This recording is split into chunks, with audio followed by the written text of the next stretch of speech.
Alright, welcome everybody to this launch party of Quantal Quetzal. That's the new version of Ubuntu.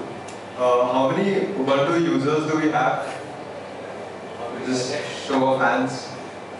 Like anyone who's even casually used it, not like every day. Alright, that's good.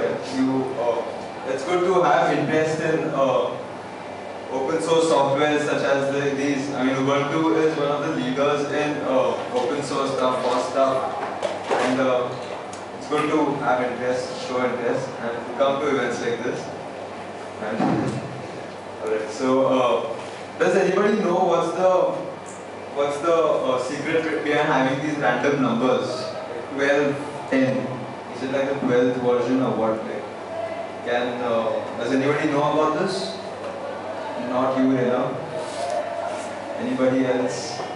Alright, see, it's like the first two numbers are the year 2012 and 10 is the month, that is October. It's that simple. Like every version is always the year and dot the month. So it's always like 1004, which is the April version of Ubuntu released in 2010. 12.10 is basically the October of 2012. So that's the thing behind this weird naming structure.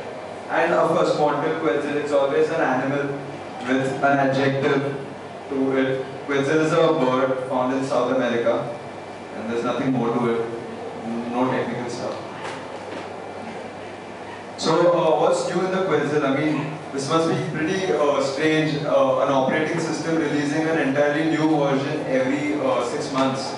Like one in October, the next one again in April. So, I mean, there have to be some substantial changes to it so that it actually makes some sense. Otherwise, it's there has to be something new, right? So, how many of you have used 12.04? Casually again, 12.04. And did you find it very easy to use? Did you, did you use that thing called Unity, which is basically a dock on the left hand side of the screen, and there's a lens when you press the Windows key. Alright, so super key, not Windows. Super key. That's right. It's called the super key in Linux parlance. Now, like I said, every Ubuntu version is known by the year and the month. So that is 704. It was called Feasty Fawn. And till 1104, till version 1104, all Ubuntu versions, flavors, had a desktop manager like this. Very typical Windows. You have application places and system menu over there. Applications would list out all the apps that you have, all the programs.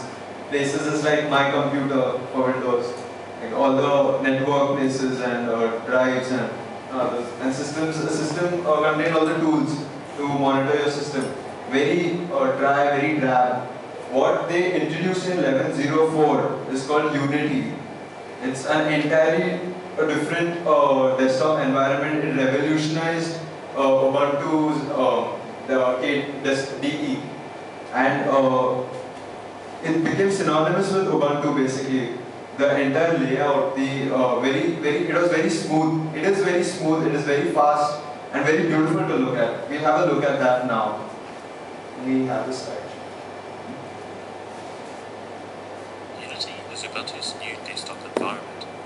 Features innovative new concepts such as the dash, which lets you access all of your applications easily by categorizing them. Ubuntu even keeps track of your most used applications, so you don't have to waste time searching for them.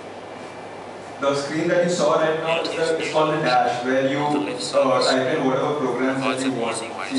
When you click that, you can type anything over there. Applications, documents, files, folders, and it will immediately give you an icon or clicking which you will be redirected to the program or the folder. This is the software center. It's like your marketplace basically. You can download software in a very safe and secure way. It won't be affecting infected with viruses or anything, very safe. That's the software center, Ubuntu Software Center.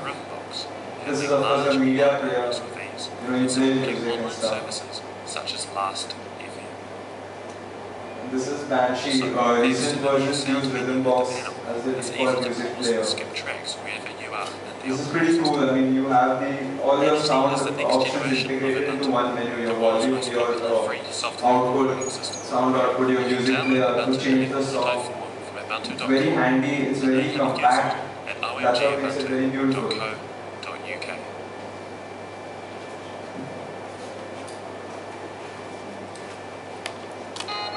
This is what's new in 12.10 Unity 6.6. Just notice previews.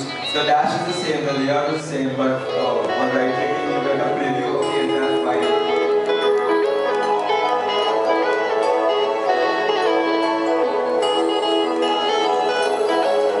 The preview is not just restricted to documents, you can even preview music for a video and applications. You don't have to log into the marketplace or right over here.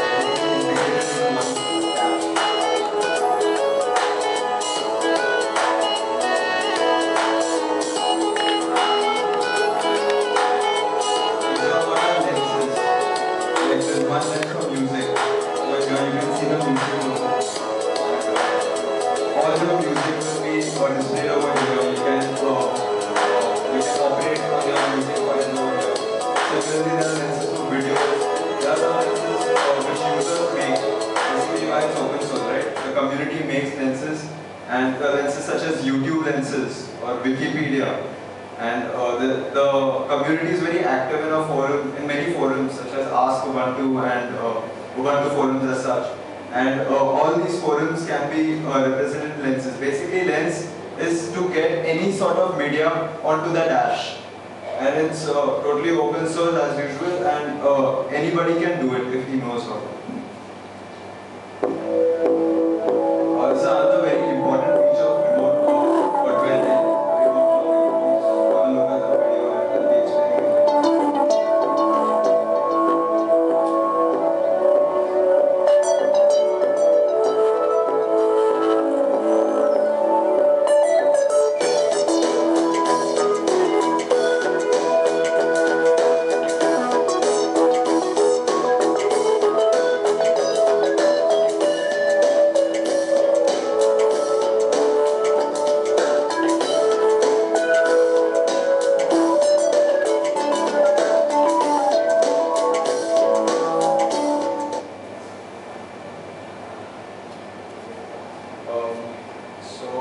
That was a very short video, but did all of you get the significance of that? Did you notice that when the user reached his login screen, he could choose between 3 desktops, an iMac, another Ubuntu netbook, and a Windows machine. So this remote login system is not restricted to only Linux machines. You can have any operating system, any computer supporting any operating system within this. It's a very simple procedure to set up an account. Ubuntu single sign-on service, which is basically just one account to manage your cloud and your remote desktops. And the benefit is quite obvious. As soon as you log in with this SSO account, you get a list of all the machines that you have connected to your cloud and to your remote cloud basically, and you just have to enter your password. And also there are 3 protocols. There's VMware and there's RDP, which is which Remina uses, and ICA. VMware is the newest one and it's very widely used, and it's also very proprietary. VMware is a paid software, and all this is free within Ubuntu.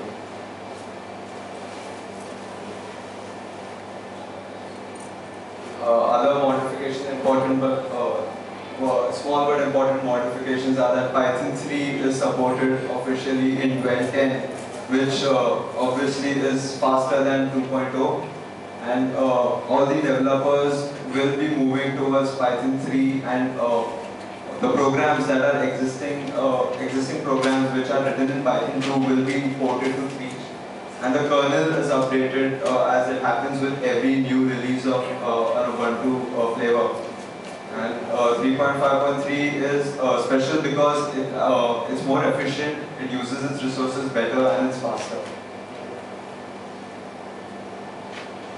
A very important thing, not necessarily good, but Unity 2D interface has been dropped. Now, why this is important is in 12.04, many laptops, many computers do not support 3D acceleration to a level that a user might find comfortable.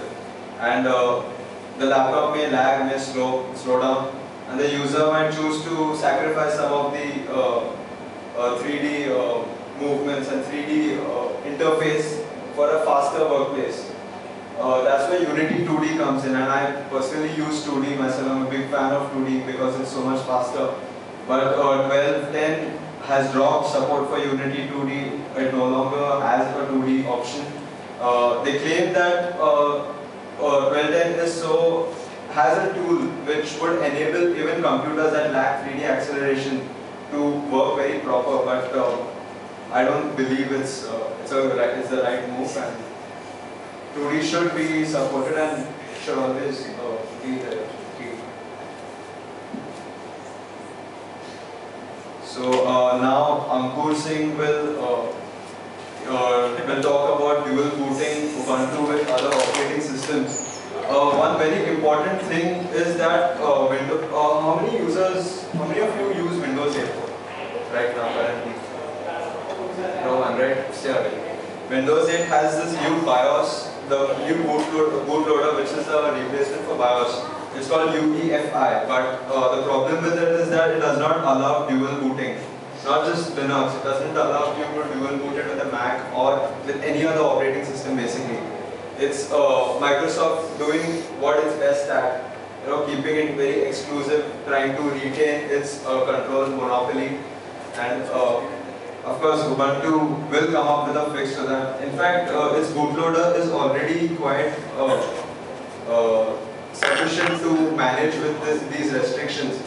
But that was a low blow by Microsoft, including UEFI to just stop dual booting. However, Windows 7 runs perfectly fine dual booting it with any other operating system. So I presume most of you have Windows 7, right? All of you at the back, Windows 7, right? Yes. So yeah, so Ubuntu should be quite fine. You shouldn't have any problems dual booting with Windows 7.